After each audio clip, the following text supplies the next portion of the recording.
Alright guys, so I got another Corsair product. Yeah, that's right, I said it right finally. Now stop your bitching about me saying Corsair. Not pronouncing the R. But anyways, so this is the Corsair VX 550 watt power supply. Yeah, VX reminds me of Command & Conquer 3. One of the units are called VX, and he's like, oh, VX, all systems green. I don't know. Played a lot of Command & Conquer Red Alert 3. Anyways.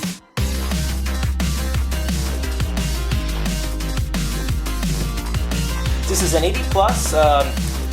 This is an 80 plus power supply. Actually, you know what? I got a lot of reflection. Let's take it out of the plastic wrap first, and then let's go over what's on the box. Because you guys don't like reflections. I don't like reflections because you can't see shit. Ah, there we go. Now you can see it a lot better. Let me just get rid of the plastic. Okay, now we're good to go. Let's redo this. So. This is the Corsair VX 550 watt power supply. It's not a modular power supply, and it's not the highest end power supply by Corsair. It's one of the lower end ones, but it's still a really good power supply, and this thing weighs a ton.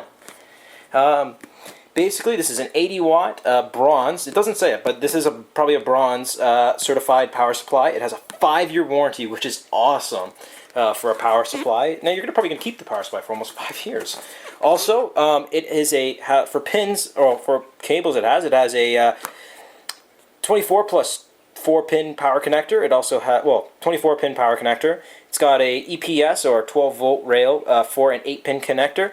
It's got one PCIe connector, and it's got one PCIe plus 8 pin connector. That's pretty awesome. On a 550 watt power supply, you could run a card that has that, or you can run two 5850s, 5770s, or you can run two GTX 450s. That's pretty awesome.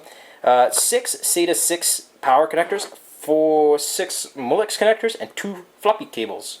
Well, floppy connectors, power cables. So that's pretty cool. On the side here, we can check out the voltage ratings and things like that. So on the 3.3, if you guys are interested, is 30 amps. On the 5.5 is 28 amps, and all that equals up to 140 watts. That's quite a bit. On the 12 volt rail, there's only one of them. It's 41 amps, and that is 492 watts. And that total power is 550 watts. Now the noise level goes up to 43 decibels at max at 550 watts drawing. And on average, at about average load is 330 watts, we'll be doing about 23 decibels. So that's pretty quiet. Now, it has a big fan on it, so it is going to be relatively quiet. Let's see your efficiency. Now at 50% load, it's going to be at 115 volts AC input. It's going to be about 82% efficient, so that's pretty good. It follows the efficiency guideline. So, and there's more specs about the card on the back in English, French, German, Italian. Actually, no, Italian. And I'm guessing, don't know what this last one is. So, if you guys can tell me what this last language is, give her shit. Put a comment below. And let's open this thing, because I can't stand looking at new computer hardware that's not open and being used. Unless it's broken. So we got a user's manual. Pretty cool. Straightforward. Oh, it's also for the VX 450 as well. Lots of information about it, things like that. We got an accessories package. We got some zip ties for cable management. That's awesome to see for a value power supply. We got 4... Yeah, that's 4 black screws for the back of the case. Also, a great feature to have in a budget power supply, case badge. That's actually made out of metal. Another great thing to see in a budget power supply. That's another cool thing. Something I actually think is funny. Some power supplies actually don't even come with power cables, and this one does. And this is a beefy power cable, as you can see. So that's not bad. Comes in a little bit different bag from the last one we unboxed, but still comes in a nice bag, and it also comes wrapped in foam. Wicked. So it's well packaged. As you can see, the sleeving on the cables is pretty good. Can't really complain for a value power supply again. And let's figure out how to get this bad boy open. Lots of tape on it. Wow, they put a lot of tape on this. There it goes.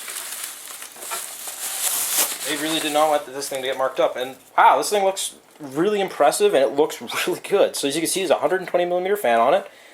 It's a standard ATX power supply, so you got your on-off switch. It's got an active PFC in it, so you don't have to switch it from like the different standards of voltage. So that's nice to have. It weighs a ton, I can tell you that. It's got this nice flat back matte black finish, so it's going to look good in your case. Again, here it goes over all the ratings and all the amperage and things like that. Got a bit of ventilation here on the back, lots of ventilation on the front. Let's go over the cables. Now I already went over them, let's look at them. So they put a nice twist tie here. Wow, I don't really know how many times they twisted this. It's like, yeah, don't eat this, Joe. Cool. Woo, gonzo. So, yeah, it's not modular. There's a huge octopus of wires hanging off it. It's kind of like my 650 watt thermal take. It's a shit ton of cables hanging off it, but yeah, you can manage it. So, oh, this is cool. On the sleeving here, as you can see, they put hot glue or glue around it so the sleeving doesn't come off. Yeah, I've had that where sleeving comes off on cables. Let's see here. Let's find where we can start. So, here's your 24-pin connector. Pretty long cables, too. Let's see what this one is. It's your PCIe connector. Cool. There's one of them. Let's see what this one is. Alright, let me separate them. Oh, here we go. Better. Alright, so this is your 8 and 4-pin connector, so it splits in half. Bang, like that. This is your PCIe 6-pin or 8-pin connector. Awesome. Now we got, it said we had 6 SATA connectors. Cool. So here they are. So we got 4 angled ones and 2 straight on. Awesome. And here is all our other connectors. So our Aleks and floppy connectors. So we got 2 floppy connectors at the end of the cable, and we got Aleks. So 6 of those. So that's pretty cool anyways, guys. So thanks for checking out the unboxing of the Corsair VX 550 watt power supply. Now if you like our videos and what we're doing here, please remember to rate, thumbs up, and subscribe. And also, if you are on Facebook, you guys get to see everything first. So if you want to like us on Facebook, link is just down there. Anyways, guys, see ya.